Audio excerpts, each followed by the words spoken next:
Synes du, at menneskets anatomi og nervesystem er fascinerende?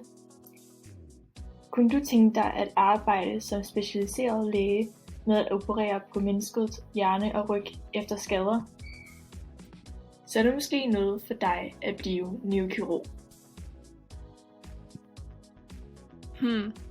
Hvad er en neurokirurg egentlig? En neurokirurg er en læge, som har specialiseret sig inden for neurokirurgi, stiller diagnoser, udfører kirurgisk behandling og kontrolundersøgelse af hjernen og ryggraden. Varetager akut kirurgi som trafikulykker, cykelulykker og andre tragiske hændelser. Hvilke adgangskrav skal du opfylde for optagelse?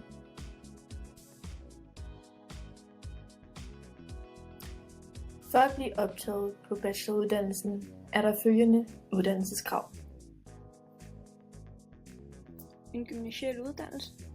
Man kan tage en STX, en HHX og en HTX. Ligeledes kan du tage en HF med udvidet fagpakke, en EUX med udvidet fagpakke og en IB. Hvilke fag skal man have for at blive optaget?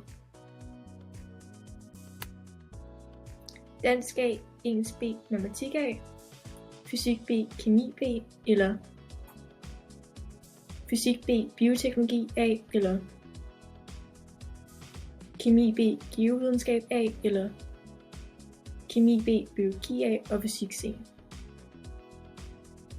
Optagelse gennem kvote 1 og 2. I både kvote 1 og 2 er karaktergennemsnittet mindst 6, udover på Syddansk Universitet, hvor at gennemsnittet er 9 ved kvote 1. Den gennemsnitlige adgangskoefficient for kvote 1 er 10,3 og 10,1 for standby. Hvad skal man forvente af uddannelsesforløbet?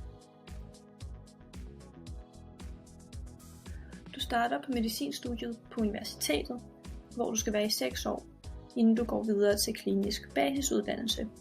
Og her så er du i praktik på sygehuset i et helt år, inden du bliver sendt videre på introduktionsstilling et sted i landet, hvor du arbejder med dit speciale.